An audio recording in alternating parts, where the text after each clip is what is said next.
Jen. Today we're looking at a Pilates modification that combines dead bugs with arm arcs.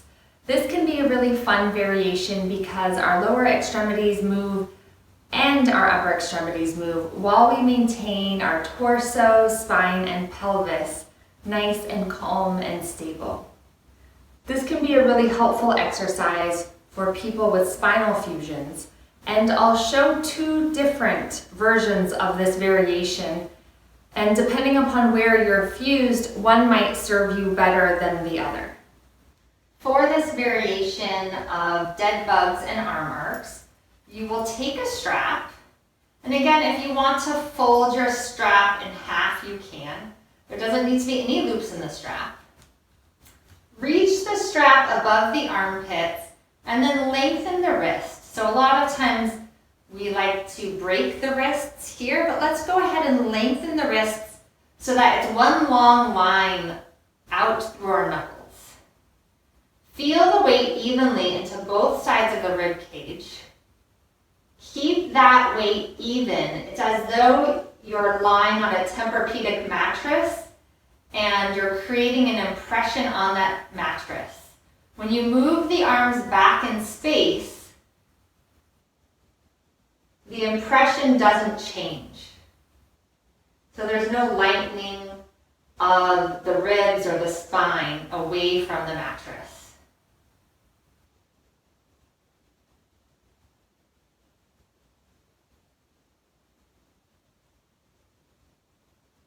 Try to have both sides of the strap move back at the same rate.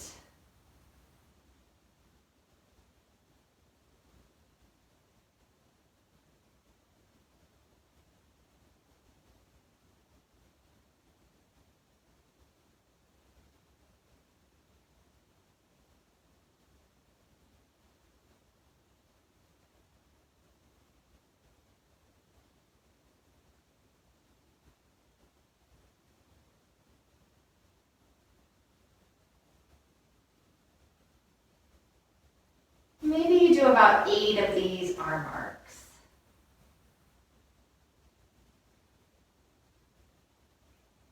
And then place the strap down and interlace your fingers. If you have a shoulder that's higher, you can place that pointer finger on top. Allow the hands to rest into the head, and then take a little time to evenly weight both sides of your rib cage into the mat. So if you have a right thoracic curve, you might need to draw the front of the left ribs towards the mat. Lengthen those ribs as well. And then from here, staying stable through the ribs and through the pelvis, you'll float one knee above the hip and then place it back down. Then the other knee.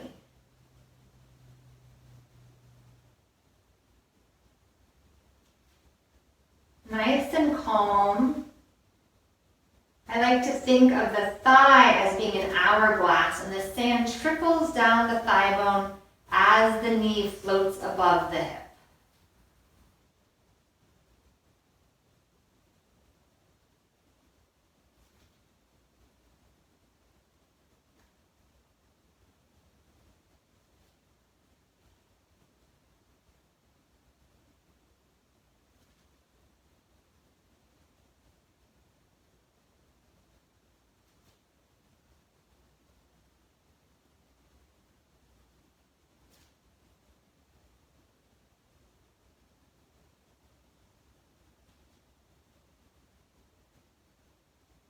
You can do anywhere from 10 to 16 of these. Now, to combine these two movements, we have two options for people with spinal fusions. If you are fused down into your lower lumbar and even, say, your L5 to your sacrum and into your pelvis, you may want to stick with this first option, where you float the right knee up. Keep the right knee up as you move the arms back, staying calm through the torso. Return those arms back up above the armpits, and then you put the foot down. The left knee floats up,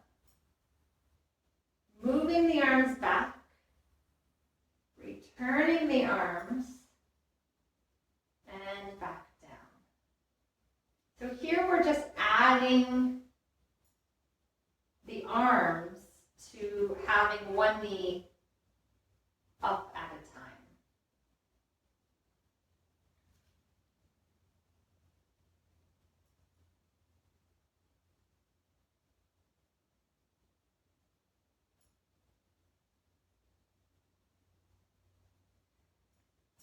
Now, for some people, there is another option that may work, which is where we bring both knees above the hips, one at a time. And let's imagine that the torso is like a very calm and still lake. We're going to move the lower and upper extremities without disturbing this lake. So start by floating the left knee above the left hip, then the right knee above the right hip. Move the arms back in space. Return with the arms. Left knee down and right knee down. Left knee floats up, then the right. Move the arms back in space, very calm and still, and then return. Put one foot down, and then the right foot down. Leading with the left, and then the right.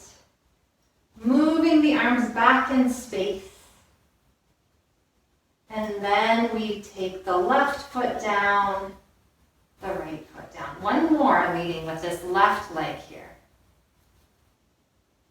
Trying to keep both sides of the ribs evenly weighted into the mat. Trying to keep the pelvis nice and calm and still. Now we'll do another set of 4, but this time we'll lead with the right leg.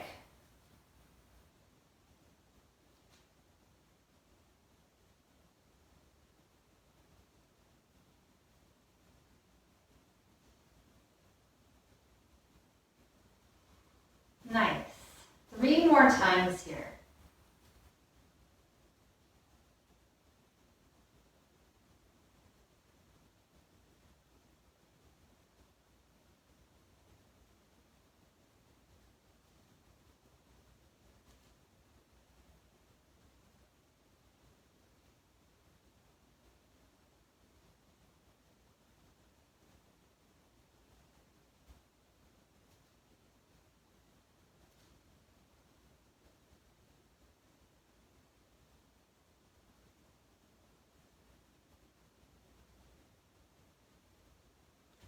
And relax the arms down. Thanks for joining me today. Once again, my name is Jen Gorman. I am a patient advocate and teacher. I teach Pilates, yoga, and strength training. If you have any questions for me, you can find me at scoliosisandbackcare.com. Thanks again.